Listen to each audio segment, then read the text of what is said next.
So real briefly, the Ichimoku was created, it was first published late 60s, originally started in 1930s. The goal of it was to capture the majority of trends, capture trending moves. The guy who created it, Koichi Osada, believed that trending moves is where the most amount of profit is and can be made.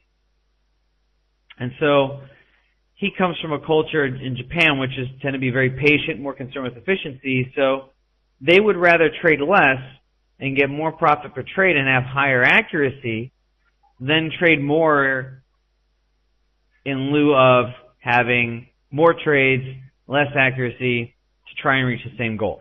To them, they're much more about efficiency and making the most out of each trade. And the Ichimoku was designed to generally capture 80% of the trade. And the thing about it is that that's the majority of what you want to catch in a trending move. Because the bottom line is the harder parts to make money in a trending environment is the last 10% and the first 10% of the move. It's the hardest part of a trending move to capture. Both because in the beginning it's hard to actually detect, hey, this really is a trend, and at the end that also takes a little bit of skill as well. It takes a lot of skill to really detect the very beginning of a trend and the end of a trend. And so Hosada's figuring was, let's just capture the lion's share of it because that's where really all the money is. And if you look at this last move here, that's pretty much how it plays itself out. 80% of the move here and here, that's a good chunk of change right there.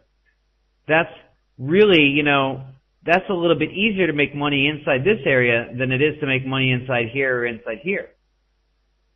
And so that was one of the main goals, was to capture trending moves, ideally 80% of that particular trend or move. The other thing about it is that because it's very good at picking trends, it's also very good at detecting reversals. Now, in terms of detecting reversals, it's not necessarily trying to pick tops and bottoms per se. I use other methods to pick tops and bottoms, and I can do that pretty easily. It's not too complicated. But it does do a good job of picking up reversals through weeding out false signals and weeding out continuation signals so that when the pair really does reverse, it really is saying, hey, this thing's done. The bottom line is that the Kumo structure is based upon previous price action. And so that previous price action can have an influence on future support and resistance. But I wouldn't use that as a strategy. I wouldn't use it as a major method. In fact, the correlation I'd probably say is relatively low.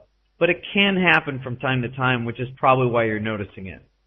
I need to explain to those of you that are new the construction of the Ichimoku cloud. So once you understand that, then you'll really understand all of what we're talking about to some degree, or at least you'll have the seeds to understand, or the soil to understand what we're talking about. So there are generally 4 components of the Ichimoku cloud that I recognize. The 5th one it's not that I don't recognize, I just don't use it. But the 4 components are this. The first one here is this white line. It's called the Tenkan-sen. It's like a price action line of sorts. Takes the last 9 periods, takes the high and the low of the last 9 periods, and what it does is it averages that and then it puts it into a price action line. This Tenkan-sen is designed to gauge the underlying momentum of an instrument. And so it gauges the momentum of an instrument, and that can be very useful for telling you where it is, what's the instrument's likely to do, how it's going to respond, and so forth. We'll get a little further into how it actually has an effect upon trading and also the Ichimoku cloud. The next line that you see here is called the Kijun-sen. This will translate into trend line.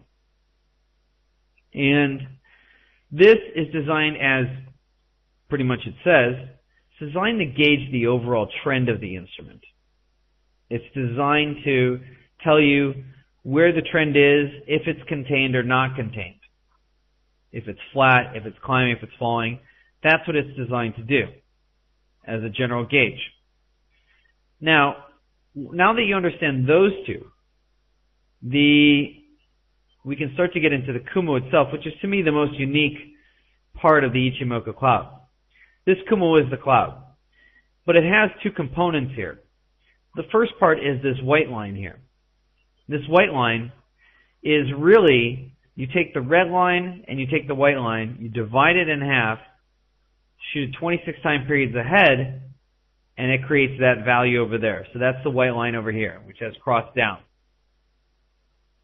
Now, it's kind of interesting that it does that, because what it's doing is, what Osada did is, he took the underlying momentum, the thing that gauges the underlying momentum for the instrument, and then he takes the underlying gauge for the trend of that instrument, and then he says, okay, halfway in between the momentum and halfway in between the trend, we put those two values together, we shoot that into the future, because that should represent some sort of gauge for future support and resistance. This is kind of brilliant. He's really taking two underlying essences of price action and saying, this should have a representation or some sort of ability to detect future support and resistance. But he didn't just isolate that by itself. Created something that's called Senku Span A. He created something else called Senku Span B, which is this blue line here. And this blue line is based purely upon price action. It takes the highest high plus the lowest low over the last 52 time periods. Now we're on a daily chart, so that would be the equivalent of 52 candles, aka 2 months of price action. Should be IE, not AKA, but I use AKA a lot. So IE, 2 months of price action. And then what it does is it divides that in half, and then shoots that 26 time periods ahead. And that becomes known as Senku Span B. The shading in between is really just the shading between the two values. Now, this Kumo is kind of dynamic and unique. It changes over time. It has trajectory. It has a thickness or thinness to it. It can have it to where it's belly side up or belly side down. What that means is the Senku Span A is up or the Senku Span A is down. That can all have a gauge and a bearing on the Kumo. And the Kumo's main job is to identify or give you a gauge for support and resistance. Now that may be different from what you've been looking at support and resistance before, because maybe you've been playing with, say, Fibonacci's. And you pull up a Fibonacci from this last move, and you have 3 lines in the sand. And so there's something that says, well, support and resistance is just lines in the sand. Or you may have used something called pivot points.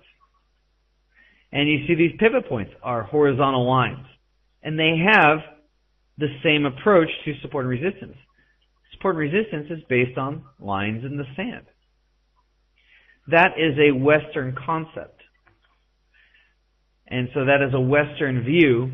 And when I say Western, I'm including pretty much European, all of Europe and the Americas. That's the general view of support and resistance. Osada looks at it a little bit differently. He kind of deconstructs it and approaches it from a different perspective. He feels that support and resistance is based upon A, previous price action, and B, is not a line in the sand. To him, support and resistance, if it's based upon previous price action, has to be evolving, has to change over time, and probably is several layers deep. It's probably not just 135, 140, 145, 133.30. Or it's generally not like that. It generally looks at support and resistance as several layers thick.